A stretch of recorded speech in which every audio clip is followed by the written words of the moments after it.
प्रभु की हजूरी में बैठे हुए जिन्हें भी जन प्रेमी जिथे जिथे भी परमेश्वर की आत्मा की आवाज़ सुनते नहीं सारे जय मसीह आखदा हूँ।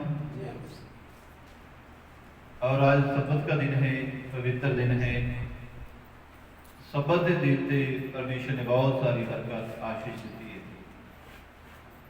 धन्यवाद करते हाँ जिंदे परमेश्वर का जिसने सानू बीते समय संभाल के रखा। अज का समा फिर सानू प्रभु के नाल जुड़न का समा दिता है। असी प्रभु का बहुत बहुत धन्यवाद करते हैं। अज असी परमेश्वर के वचन के सीखना है और पढ़ना लिखना है। अज का टॉपिक है कि धर्मियों का बचाओ।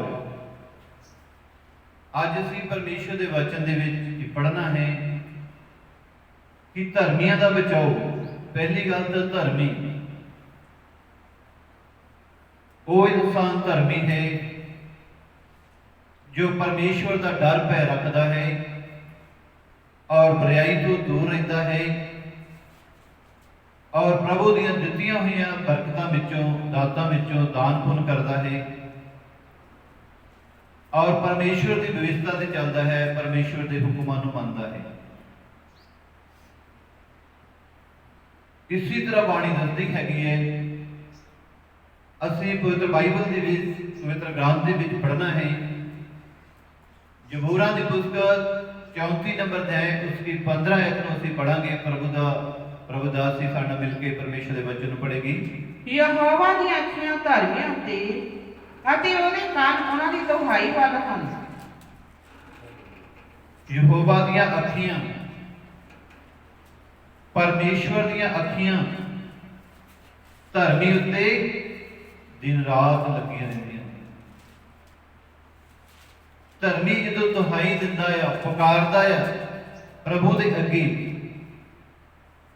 जदों दुहाई दिंदा पुकारदा है तां परमेश्वर उहदी आवाज नूं सुनदा है। बोलो हालेलुया।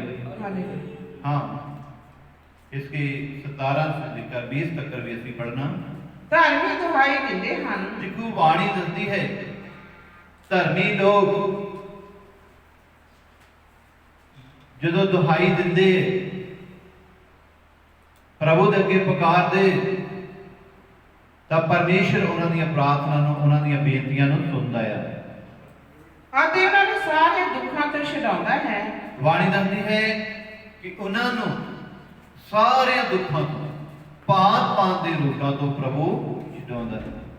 साडा जींदा परमेश्वर सैना दा यहोवा प्रभु यीशु दुखां तों छुड़ाउंदा, विपता तो छुड़ाउंदा है।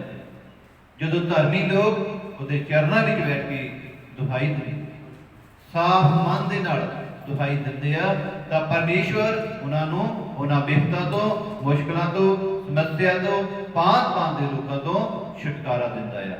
यहोवा टुटे दिल वालियां दे नेड़े है। देखो वाणी दसदी है कि यहोवा टुटे दिल वालियां दे नेड़े। जो आज इंसान गम दे विच है, चिंता दे विच है, टुट चुका है, गरीबी च, दुखां, समस्या दे विच टुट चुका, कोई राह नहीं मिल रहा, तो प्रभु का वचन दसदा है कि यहोवा टुटे दिल वालियां दी कोल है, नजदीक है। हाँ, अते कुचलिया आत्मा वालियां नूं बचाउंदा है। अते कुचले आत्मा वालियां नूं छुड़ाउंदा, जिहड़े आत्मा बुझ जांदा है, उदास हो जाते हैं, डिग पैंदे आ, परमेश्वर उन्हां नूं बचाउंदा है। वो बचावन दा परमेश्वर है। धर्मी उत्ते बहुत सारियां मुसीबतां पैंदियां हन। देखो बाणी दसदी है कि जिहड़ा इंसान धर्मी प्रभु दे हुक्मां ते चलदा, व्यवस्था ते चलदा है, बाणी दसदी है कि ओते बहुत सारियां मुसीबतां, विपता, मुश्किलां, समस्या पैंदियां नहीं, पर यहोवा उन्हां सबना तो उन्हां नूं छुड़ाउंदा है। पर परमेश्वर उन्हां सारियां विपता तो, मुश्किलां तो परमेश्वर छुड़ाउंदा हैगा आ, विपता दे विचों कढ लैंदा आ।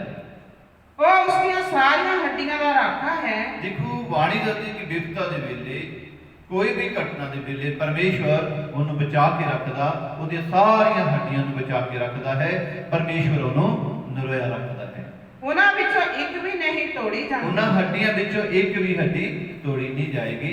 ਜੋ ਪਰਮੇਸ਼ਵਰ ਦੇ ਹੁਕਮਾਂ ਤੇ ਵਿਵਸਥਾ ਤੇ ਚੱਲਦਾ ਹੈਗਾ ਆ ਔਰ ਧਰਮ ਦੇ ਕੰਮ ਕਰਦਾ ਹੈ। तो बाइबल दे जबूरां दी पुस्तक और 37 नंबर अध्याय उसकी 39 और 40 आयत और 29 आयत भी ਅਸੀਂ ਅੱਜ ਪੜ੍ਹਨੀ ਹੈ। पर ਧਰਮੀਆਂ ਦਾ ਬਚਾਓ ਯਹੋਵਾ ਵੱਲੋਂ ਹੈ। ਦੇਖੋ ਬਾਣੀ ਦੱਸਦੀ ਹੈ ਕਿ ਧਰਮੀ ਇਨਸਾਨ ਜਿਹੜਾ ਆ ਪਰਮੇਸ਼ਵਰ ਦਾ ਡਰ ਪੈ ਰੱਖਦਾ ਹੈ, ਪਰਮੇਸ਼ਵਰ ਉਹਨੂੰ ਬਚਾਉਂਦਾ ਹੈ। ਸਾਫ਼ ਬਣਦਾ ਹੈ ਕਿ ਧਰਮੀਆਂ ਦਾ ਬਚਾਓ ਪਰਮੇਸ਼ਵਰ ਦੀ ਵੱਲੋਂ ਆ। ਪਰਮੇਸ਼ਵਰ ਆਪਣੇ ਸਵਰਗੀ ਦੂਤਾਂ ਦੇ ਪਹਿਰੇ ਲਾ ਕੇ ਰੱਖਦਾ। परमेश्वर हमेशा उस इंसान की रक्षा करता है। दुख के समय उन्हां दा एक गढ़ है। दुख दे वेले धर्मी दे दुख मुसीबत आ भी जावे तां परमेश्वर एक गढ़ की तरह राखी करता है। बेशक आज धरती के ऊपर कोरोना वायरस चल रहा है, महामारी चल रही है, प्रभु अपने धर्मियों को बचाता है, कष्टों तो बचा रहा, दुखों तो बचा रहा, विपता तो बचा रहा, काल के समय रचमी लुटी दे आज काल तो बचा रहा। हाँ अते यहोवा उन्हां दी सहायता करता है। परमेश्वर उन्हां मनुखां दी सहायता करता है जो परमेश्वर डर पै रखते हैं। हाँ अते उन्हां नूं छुड़ाउंदा है। परमेश्वर उन्हां नूं विपता तो, मुश्किलां, समस्या तो, उन्हां बीमारियां तो, काल तो परमेश्वर बचा के रखता है और उन्हां नूं दुष्टां तो छुड़ाउंदा है और उन्हां नूं मुश्किल मुसीबतों तो परमेश्वर बचाता है। अते उन्हां नूं बचाता है। हाँ क्यों जो उसकी शरण आए हन। हाँ बोलो हालेलुया। जो इंसान साफ मन दे नाल प्रभु दे चरणों विच ओदी शरण विच आ जाता है तो परमेश्वर उन्हां नूं हर विपता तो, समस्या तो, बीमारियां तो, काल तो, वैरी दीयां ताकतां तो बचाता है। धर्मी धरती दे वारिस होणगे। वाणी साफ दसदे कि ਜਿਹੜੇ ਧਰਮੀ ਲੋਕ ਨੇ ਪਰਮੇਸ਼ਰ ਦਾ ਡਰ ਪੈ ਰੱਖਦੇ ਨੇ ਉਹ ਧਰਤੀ ਦੇ ਵਾਰਸ ਹੋਣਗੇ, ਉਹ ਸਵਰਗ ਦੇ ਵਾਰਸ ਹੋਣਗੇ, ਉਹ ਮੁਕਤੀ ਨੂੰ ਪ੍ਰਾਪਤ ਕਰਨਗੇ ਅਤੇ ਸਦਾ ਉਸ ਉੱਤੇ ਬਸਣਗੇ। ਸਦਾ ਹੀ ਪਰਮੇਸ਼ਵਰ ਦੇ ਘਰ ਵਿੱਚ ਪ੍ਰਭੂ ਦੀ ਹਜ਼ੂਰੀ ਦੇ ਵਿੱਚ ਸਦਾ ਲਈ ਬਸਣਗੇ। ਇਸੇ ਤਰ੍ਹਾਂ ਬਣਦੀ ਹੈ ਕਿ ਪਰਮੇਸ਼ਵਰ ਨੇ ਆਪਣੇ ਪੁੱਤਰ ਨੂੰ ਇਸ ਧਰਤੀ ਤੇ ਭੇਜਿਆ।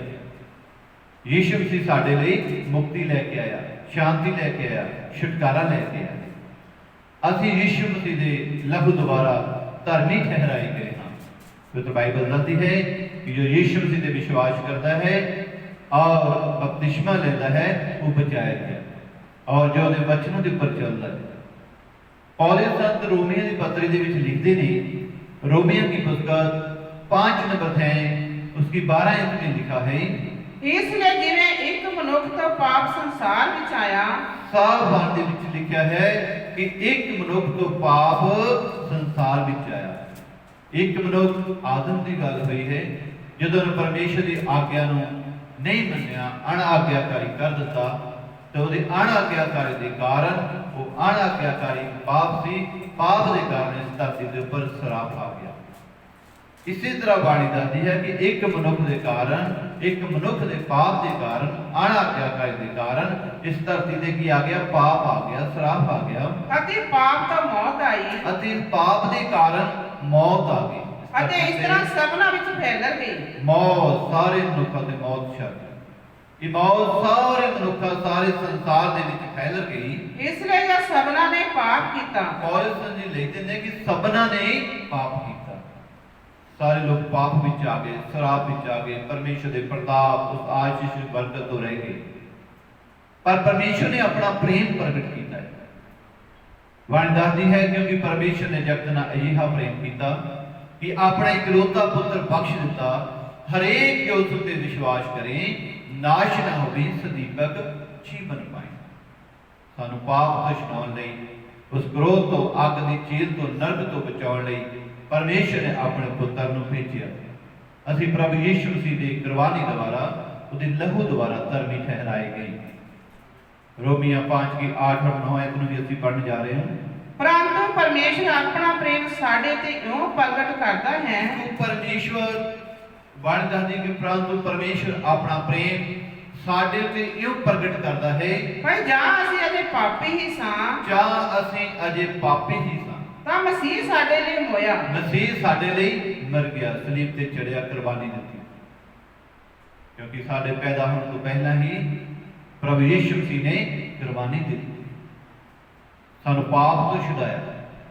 ਹਾਂ, ਸੋ ਜਦੋਂ ਅਸੀਂ ਹੁਣ ਉਹਦੇ ਲਹੂ ਨਾਲ ਬਾਣੀ ਦੱਸਦੀ ਹੈ ਕਿ ਹੁਣ ਜਦੋਂ ਅਸੀਂ ਪ੍ਰਭੂ ਨੂੰ ਆਪਣਾ ਮੁਕਤੀਦਾਤਾ ਮੰਨ ਲਿਆ, ਪ੍ਰਭੂ ਯਿਸੂ ਮਸੀਹ ਨੂੰ ਅਸੀਂ ਸਵੀਕਾਰ ਕੀਤਾ ਕਿ ਸਾਡਾ ਮੁਕਤੀਦਾਤਾ, ਪ੍ਰਭੂ ਹੁਣ ਸਾਨੂੰ ਆਪਣੇ ਲਹੂ ਦੇ ਦੁਆਰਾ ਧਰਮੀ ਠਹਿਰਾਏ ਗਏ। ਧਰਮੀ ਠਹਿਰਾਏ। ਅਸੀਂ ਇਸ ਕੁਰਬਾਨੀ ਦੁਆਰਾ ਪਰਮੇਸ਼ਰ ਦਾ ਪ੍ਰੇਮ ਹੈ ਕਿ ਜਿਸ ਨੇ ਆਪਣਾ ਇਕਲੌਤਾ ਪੁੱਤਰ ਸਾਨੂੰ ਬਚਾਉਣ ਲਈ, ਸਾਡੇ ਪਾਪ ਗੁਨਾਹ ਦੀ ਮਾਫੀ ਲਈ, ਸਾਨੂੰ ਧਰਮੀ ਠਹਿਰਾਉਣ ਲਈ ਆਪਣੇ ਪੁੱਤਰ ਨੂੰ ਕੁਰਬਾਨ ਕਰ ਦਿੱਤਾ। ਅਸੀਂ ਪ੍ਰਭੂ ਯਿਸੂ ਮਸੀਹ ਦੇ ਲਹੂ ਦੇ ਦੁਆਰਾ ਧਰਮੀ ਠਹਿਰਾਏ ਗਏ ਹਾਂ। ਤਾਂ ਇਸ ਨਾਲੋਂ ਬਹੁਤ ਵੱਧ ਕੇ, ਇਸ ਨਾਲੋਂ ਬਹੁਤ ਹੀ ਵੱਧ ਕੇ ਅਸੀਂ ਉਹਦੇ ਰਾਹੀਂ ਅਸੀਂ ਪ੍ਰਭੂ ਯਿਸੂ ਮਸੀਹ ਦੇ ਲਹੂ ਦੁਆਰਾ, ਯਿਸੂ ਮਸੀਹ ਦੁਆਰਾ ਉਸ ਕਰੋਧ ਤੋਂ ਬਚ ਜਾਵਾਂਗੇ। ਉਸ ਕ੍ਰੋਧ ਤੋਂ, ਉਸ ਨਰਕ ਦੀ ਅੱਗ ਤੋਂ, ਉਸ ਜੇਲ ਤੋਂ, ਪਤਾਲ ਤੋਂ ਅਸੀਂ ਬਚ ਜਾਵਾਂਗੇ। ਇਸੇ ਤਰ੍ਹਾਂ ਬਾਣੀ ਦੱਸਦੀ ਹੈ ਕਿ ਉਹਦੇ ਲਹੂ ਦੁਆਰਾ, ਉਸ ਕੁਰਬਾਨੀ ਦੇ ਦੁਆਰਾ ਧਰਮੀ ਠਹਿਰਾਏ ਗਏ ਹਾਂ। ਰੋਮੀਆਂ 3 ਦੀ 10 ਤੋਂ 12 ਵੀ ਪਰਮੇਸ਼ਰ ਦੇ ਵਚਨ ਚ ਅਸੀਂ ਪੜ੍ਹਨਾ ਹੈ ਪ੍ਰਭੂ ਯਿਸੂ ਮਸੀਹ ਦੀ। ਜਿਵੇਂ ਲਿਖਿਆ ਹੋਇਆ ਹੈ, ਬਾਣੀ ਦੱਸਦੀ ਹੈ ਕਿ ਜਿਵੇਂ ਪਵਿੱਤਰ ਗ੍ਰੰਥ ਵਿੱਚ ਲਿਖਿਆ ਗਿਆ ਹੈ, ਕੋਈ ਧਰਮੀ ਨਹੀਂ, ਧਰਤੀ ਦੇ ਉੱਪਰ ਕੋਈ ਵੀ ਧਰਮੀ ਨਹੀਂ ਹੈ। ਇੱਕ ਵੀ ਨਹੀਂ। ਜੇ ਅਸੀਂ ਆਖੀਏ ਅਸੀਂ ਕੋਈ ਪਾਪ ਨਹੀਂ ਕੀਤਾ, ਅਸੀਂ ਧਰਮੀ ਹਾਂ। ਬਾਣੀ ਦੱਸਦੀ ਹੈਗੀ ਆ ਕਿ ਇਨਸਾਨ ਆਪਣੇ ਆਪ ਨੂੰ ਧੋਖਾ ਦੇ ਰਿਹਾ ਹੈ, ਉਹਦੇ ਵਿੱਚ ਪਰਮੇਸ਼ਰ ਦਾ ਵਚਨ ਹੈ ਹੀ ਨਹੀਂ। ਇਸੇ ਤਰ੍ਹਾਂ ਬਾਣੀ ਦੱਸਦੀ ਕਿ ਧਰਤੀ ਦੇ ਉੱਪਰ ਕੋਈ ਵੀ ਧਰਮੀ ਨਹੀਂ, ਇੱਕ ਵੀ ਨਹੀਂ, ਇੱਕ ਵੀ ਧਰਮੀ ਨਹੀਂ, ਕੋਈ ਸਮਝਣ ਵਾਲਾ ਨਹੀਂ, ਪਰ ਕੋਈ ਇਸ ਗੱਲ ਨੂੰ ਸਮਝਣ ਵਾਲਾ ਹੀ ਨਹੀਂ ਹੈ, ਕੋਈ ਪਰਮੇਸ਼ਰ ਦਾ ਤਾਲਿਬ ਨਹੀਂ, ਕੋਈ ਸਮਝਦਾ ਹੀ ਨਹੀਂ ਹੈ ਕਿ ਇੱਕ ਧਰਮ ਲਿਆ ਹੋਣਾ ਹੈ। ਸਾਨੂੰ ਪਰਮੇਸ਼ਰ ਨੇ ਧਾਰਮਿਕਤਾ ਦਿੱਤੀ ਹੈ, ਸਚਾਈ ਦਾ ਵਚਨ ਦਿੱਤਾ ਹੈ।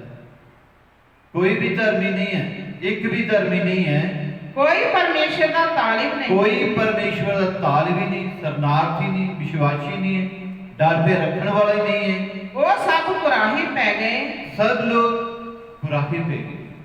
ਬਣਦਾ ਕਿ ਸਾਰੇ ਲੋਕ ਪਰਮੇਸ਼ਵਰ ਤੋਂ ਦੂਰ ਹੋ ਗਏ, ਕੁਰਾਹੇ ਪੈ ਗਏ, ਆਪਣੀਆਂ ਮਨ ਮਰਜ਼ੀਆਂ ਕਰਨ ਲੱਗ ਪਏ। ਉਹ ਸਾਰੇ ਨਿਕੰਮੇ ਹੋਏ ਹਨ। ਉਹ ਸਾਰੇ ਦੇ ਸਾਰੇ ਨਿਕੰਮੇ ਹੋ ਗਏ, ਪਰਮੇਸ਼ਵਰ ਤੋਂ ਦੂਰ ਹੋ ਗਏ। ਕੋਈ ਭਲਾ ਕਰਨ ਵਾਲਾ ਨਹੀਂ, ਕੋਈ ਭਲਾ ਕਰਨ ਵਾਲਾ ਹੀ ਨਹੀਂ, ਇੱਕ ਵੀ ਨਹੀਂ, ਇੱਕ ਵੀ ਨਹੀਂ। ਪਰ ਪਰਮੇਸ਼ਵਰ ਨੇ ਸਾਡੇ ਲਈ ਪ੍ਰਭੂ ਯਿਸੂ ਬੁੱਧੀ ਸਮਝ ਗਿਆਨ ਲੈ ਕੇ ਆਇਆ, ਬਰਕਤ ਲੈ ਕੇ ਆਇਆ, ਆਸ਼ੀਸ਼ ਲੈ ਕੇ ਆਇਆ, ਸਦੀਪਕ ਜੀਵਨ ਲੈ ਕੇ ਆਇਆ ਪ੍ਰਭੂ ਯਿਸੂ।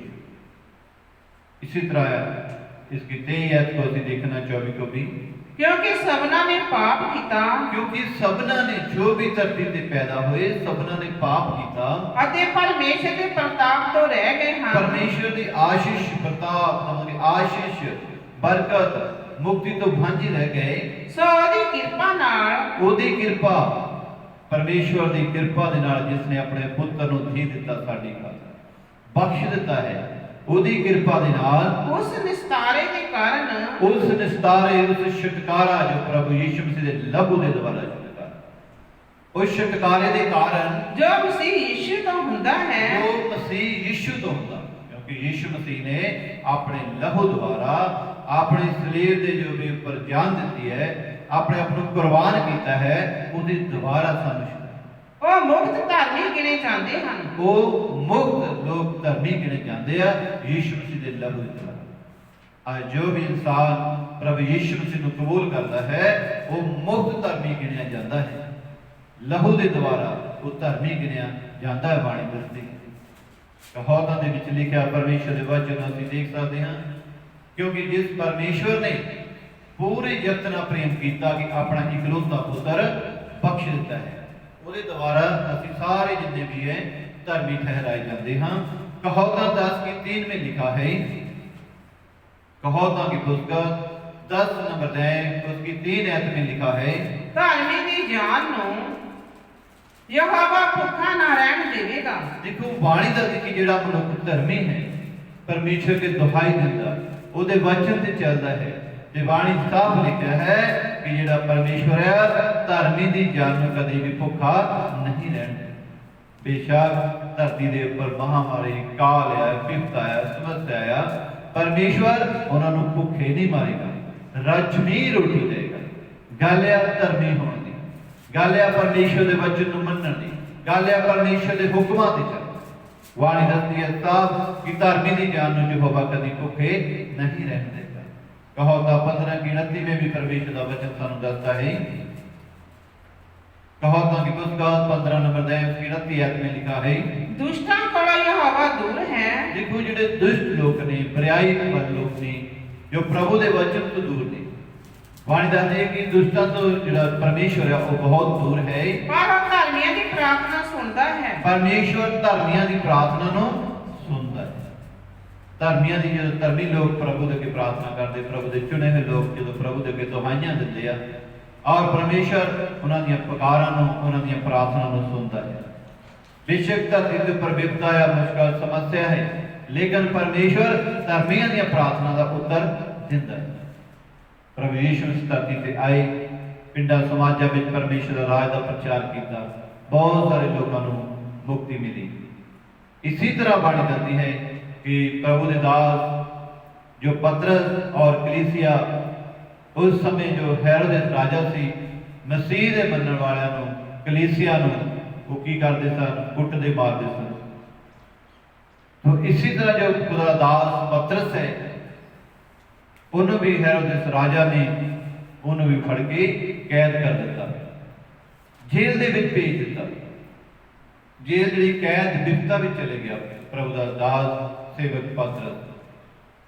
पर असीं परमेश्वर दे वचन देखना है कि जिहड़ी संगत सी, कलीसिया सी, जो धर्मी लोग प्रभु दे छुड़ाए हुए लोग सन, वो मन ला के प्रार्थना करते सन। अज भी जिते बिपता पैंदी है, जे असीं मन ला के प्रार्थना करिए तां परमेश्वर उन्हां बिपता चों कढदा है। पवित्र बाइबल दे विच रसूलां दी किताब 12 नंबर अध्याय उसकी 4 से लेकर 12 तक असीं परमेश्वर दे वचन नूं पढ़ना है कि पतरस जद कैद विच सीगा, सो ਉਹਨੂੰ ਫੜ ਕੇ ਕੈਦਖਾਨੇ ਵਿੱਚ ਪਾ ਦਿੱਤਾ ਅਤੇ ਚੌਂ ਸਿਪਾਹੀਆਂ ਦੇ ਚੌਂ ਪਹਿਰਿਆਂ ਹਵਾਲੇ ਕੀਤਾ। देखो पतरस दे दुआले 4-4 पहरे लगे सन, 4-4 सिपाही सन, उस पहरे दे अधीन सीगा। पर ਉਹਦੀ ਚੌਕਸੀ ਕਰਨ, पर की हो रही सी, जेल दे विच चौकसी करन, ਉਹਦੀ चौकसी हो रही सी, देखभाल कैद दे विच दी पूरी तरह चौकसी खबरदारी रखी गई सी। सो कैद ਵਿੱਚ पतरस ਦੀ राखी ਹੁੰਦੀ ਸੀ। बाणी दसदी कि पतरस बेशक समस्या सी, कैद विच सी, दुख दे विच सी, पर फिर भी सेना दा यहोवा परमेश्वर प्रभु यीशु कैद विच भी वो रक्षा करदा सी, क्योंकि प्रभु दा चुनिया होया सेवक उदार धर्मी ठहराया गया प्रभु यीशु दे द्वारा। ਉਹਦੀ कैद दे विच भी राखी हो रही सी। पर कलीसिया ਉਹਦੇ ਲਈ परमेश्वर के मन ला के प्रार्थना करती रही। बाणी दसदी है कि कलीसिया संगत ਜਦੋਂ पतरस कैद दे विच सी, जेल दे विच सी, तां कलीसिया मन ला के प्रार्थना करदी सी, परमेश्वर अगे दुहाइयां दिंदी सी, पुकारदी सी।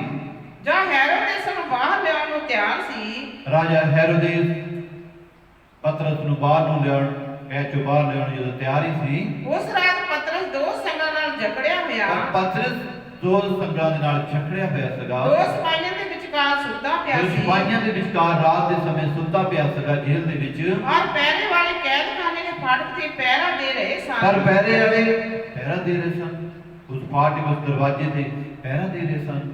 हाँ, ਤਾਂ ਵੇਖੋ ਪ੍ਰਭੂ ਦਾ ਇੱਕ ਦੂਤ ਆਣ ਖਲੋਤਾ। ਬਾਣੀ ਦੱਸਦੀ ਹੈ ਕਿ ਪਰਮੇਸ਼ਰ ਨੇ ਆਪਣੇ ਫਰਿਸ਼ਤੇ ਨੂੰ ਭੇਜਿਆ ਪਤਰਸ ਨੂੰ ਕੈਦ ਚ ਛਡਾਉਣ ਲਈ। ਪਰਮੇਸ਼ਰ ਨੇ ਆਪਣੇ ਫਰਿਸ਼ਤੇ ਨੂੰ ਭੇਜ ਦਿੱਤਾ। ਜਦੋਂ ਧਰਮੀ ਲੋਕ ਪ੍ਰਾਰਥਨਾ ਕਰਦੇ ਤਾਂ ਪਰਮੇਸ਼ਰ ਆਪਣੇ ਫਰਿਸ਼ਤਿਆਂ ਨੂੰ ਭੇਜ ਦਿੰਦਾ। ਜਿੱਥੇ ਇਨਸਾਨ ਨਹੀਂ ਜਾ ਸਕਦਾ ਉੱਥੇ ਪਰਮੇਸ਼ਰ ਜਾ ਸਕਦਾ, ਪਰਮੇਸ਼ਰ ਦੇ ਦੂਤ ਜਾ ਸਕਦੇ। ਪਤਰਸ ਰਾਤ ਦੇ ਸਮੇਂ ਦੋ ਸੰਗਲਾਂ ਨਾਲ ਬੰਨਿਆ ਹੋਇਆ, ਜਕੜਿਆ ਹੋਇਆ ਸੀ और पहरे वाले जो वो पहरा दे रहे सन कीते, पर परमेश्वर ने अपने फरिश्ते ਨੂੰ उस कोठरी ਵਿੱਚ ਭੇਜ ਦਿੱਤਾ। ਅਤੇ ਉਸ ਕੋਠੜੀ ਵਿੱਚ ਚਾਨਣ ਚਮਕਿਆ। ਜਦੋਂ ਪ੍ਰਭੂ ਦਾ ਦੂਤ ਉਸ ਕੋਠਰੀ ਵਿੱਚ ਗਿਆ ਜਿੱਥੇ ਇਨਸਾਨ ਨਹੀਂ ਜਾ ਸਕਦਾ ਸੀ, ਤੇ ਕੀ ਹੋਇਆ, ਉਸ ਕੋਠਰੀ ਵਿੱਚ ਚਾਨਣ ਚਮਕਿਆ ਅਤੇ ਉਸਨੇ ਪਤਰਸ ਦੀ ਬੱਖੀ ਤੇ ਹੱਥ ਮਾਰਿਆ। ਦੂਤ ਨੇ ਪਤਰਸ ਪਰਮੇਸ਼ਰ ਨੂੰ ਭੇਜਿਆ ਹੋਇਆ ਫਰਿਸ਼ਤਾ ਉਹਦੀ ਬੱਖੀ ਦੇ ਉੱਪਰ ਕੀ ਹੱਥ ਮਾਰ ਕੇ ਆਖਣ ਲੱਗਾ, ਭਈ ਉੱਠ, ਭਾਈ ਛੇਤੀ ਉੱਠ, ਛੇਤੀ ਉੱਠ ਚੱਲ। ਕੀ ਹੋਇਆ, ਉਸੇ ਵੇਲੇ ਜਿਹੜੇ ਸੰਗਲ ਸੀਗੇ ਬੰਨੇ ਹੋਏ ਸੀ ਉਹ ਸੰਗਲ ਟੁੱਟ ਗਏ। ਪਤਰਸ ਉਹਨਾਂ ਸੰਗਲਾਂ ਤੋਂ ਆਜ਼ਾਦ ਹੋਇਆ। ਦੂਤ ਨੇ ਆਖਿਆ, ਤੂੰ ਜਲਦੀ ਕਰ, ਮੇਰੇ ਪਿੱਛੇ ਚੱਲ। ਤੇ ਪਤਰਸ ਨੇ ਉਹਦੇ ਆਖੇ ਅਨੁਸਾਰ ਦੂਤ ਦੇ ਪਿੱਛੇ ਪਿੱਛੇ ਚੱਲ ਪਿਆ। ਤੇ ਬਾਣੀ 'ਚ ਲਿਖਿਆ ਹੈ ਕਿ ਜਿਹੜੇ ਗੇਟ ਫਾਟਕ ਸਨ ਉਹ ਆਪਣੇ ਆਪ ਹੀ ਉਹਨਾਂ ਲਈ ਖੁੱਲ ਗਏ। ਜਦੋਂ ਪ੍ਰਭੂ ਅੱਗੇ ਦੁਆ ਕਰਦੇ ਹਨ, ਧਰਮੀ ਲੋਕ ਪੁਕਾਰਦੇ ਤੇ ਉਹਨਾਂ ਲਈ ਦਰਵਾਜ਼ੇ ਜਿਹੜੇ ਆ ਉਹ ਖੁੱਲ ਜਾਂਦੇ। ਤੇ ਦੂਤ ਅੱਗੇ ਅੱਗੇ ਔਰ ਪਤਰਸ ਪਿੱਛੇ ਪਿੱਛੇ ਚੱਲ ਰਿਹਾ ਸੀ। ਤਦ ਪਤਰਸ ਨੇ ਸੋਝੀ ਵਿੱਚ ਆਣ ਕੇ ਕਿਹਾ, ਪਤਰਸ ਨਾ ਜਾਂਦਾ, ਉਹ ਸੋਝੀ ਵਿੱਚ ਆਣ ਕੇ ਦੇਖਿਆ ਕਿ ਹੁਣ ਮੈਂ ਠੀਕ ਜਾਣਿਆ।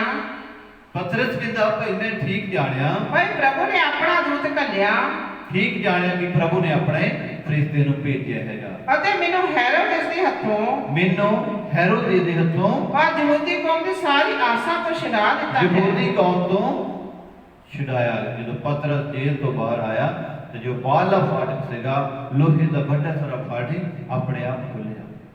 ਸਾਰੇ ਬੰਧਨ ਸਾਰੇ ਟੁੱਟ ਗਏ।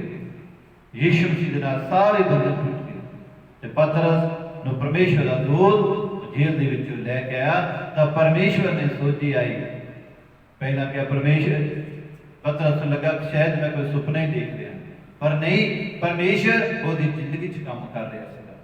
ਧਰਮੀ ਲੋਕਾਂ ਦੀ ਜ਼ਿੰਦਗੀ 'ਚ ਪਰਮੇਸ਼ਵਰ ਕੰਮ ਕਰਦਾ ਹੈ ਜਦੋਂ ਅਸੀਂ ਦੁਹਾਈ ਦਿੰਦੇ ਹਾਂ, ਪੁਕਾਰਦੇ ਹਾਂ ਤੇ ਪ੍ਰਭੂ ਸਾਡੀਆਂ ਪ੍ਰਾਰਥਨਾ ਨੂੰ ਸੁਣਦਾ ਹੈ।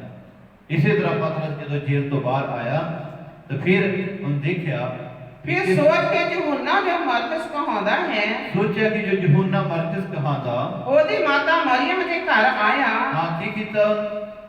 ਮਾਤਾ ਮਰੀਮ ਦੇ ਘਰ ਆਇਆ ਜਿੱਥੇ ਬਹੁਤ ਸਾਰੇ ਲੋਕ ਇਕੱਠੇ ਹੋ ਕੇ ਪ੍ਰਾਰਥਨਾ ਕਰ ਰਹੇ ਸਨ। ਇਕੱਠੇ ਹੋ ਕੇ ਪ੍ਰਾਰਥਨਾ ਕਰਦੇ ਸਨ ਤੇ ਉਸ ਜਗ੍ਹਾ ਤੇ ਪਤਰਸ ਆ ਗਿਆ। ਇਸੇ ਤਰ੍ਹਾਂ ਪਰਮੇਸ਼ਰ ਦਾ ਵਚਨ ਦੱਸਦਾ ਹੈ ਕਿ ਧਰਮੀਆਂ ਦਾ ਜਿਹੜਾ ਬਚਾਓ ਹੈ ਉਹ ਪਰਮੇਸ਼ਰ ਵੱਲੋਂ ਹੈ। ਪਰਮੇਸ਼ਵਰ ਰਾਜਵੀ ਰੋਟੀ ਦਿੰਦਾ ਹੈ। ਜਦੋਂ ਧਰਮੀ ਲੋਕ ਪੁਕਾਰਦੇ ਤਾਂ ਪਰਮੇਸ਼ਰ ਉਹਨਾਂ ਦੀ ਸੁਣਦਾ ਹੈ। ਇਸੇ ਤਰ੍ਹਾਂ ਅੱਜ ਦਾ ਵਚਨ ਸਾਨੂੰ ਇਹੀ ਦਿਲਾਸਾ ਦਿੰਦਾ ਹੈ, ਬੇਸ਼ੱਕ ਵਿਪਤਾ ਹੈ, ਸਮੱਸਿਆ ਹੈ, ਕੁਛ ਵੀ ਹੈ, ਪਰਮੇਸ਼ਰ ਛਿੰਦਾ ਪਰਮੇਸ਼ਰ ਅੱਜ ਵੀ ਸਾਡੀ ਰੱਖਿਆ ਕਰਦਾ ਹੈ। ਸਾਨੂੰ ਪੁਕਾਰਨ ਦੀ ਲੋੜ ਹੈ। ਵਿਪਤਾ ਹੈ ਤੇ ਘਾਬਰਨ ਦੀ ਲੋੜ ਨਹੀਂ ਹੈ, ਡਰਨ ਦੀ ਲੋੜ ਨਹੀਂ ਹੈ। ਪਰਮੇਸ਼ਰ ਅੱਗੇ ਦੁਹਾਈ ਦੇਣ ਦੀ ਲੋੜ ਹੈ। ਜਿਸ ਤਰ੍ਹਾਂ ਪਤਰਸ ਨੂੰ ਕੈਦ ਵਿੱਚੋਂ ਕੱਢ ਦਿੱਤਾ, ਅੱਜ ਪ੍ਰਭੂ ਦਾ ਜੋ ਵਚਨ ਸਾਨੂੰ ਇਹ ਦਿਲਾਸਾ ਦਿੰਦਾ ਹੈ ਕਿ ਪਰਮੇਸ਼ਰ ਸਾਨੂੰ ਵਿਪਤਾ ਵਿੱਚੋਂ ਕੱਢਣ ਦੀ ਸਾਮਰਥਾ ਰੱਖਦਾ ਹੈ। ਆਮੀਨ। ਇਹਨਾਂ ਵਚਨਾਂ ਦੁਆਰਾ ਪਰਮੇਸ਼ਰ ਸਾਰਿਆਂ ਨੂੰ ਬਰਕਤ ਦੇ। ਆਮੀਨ।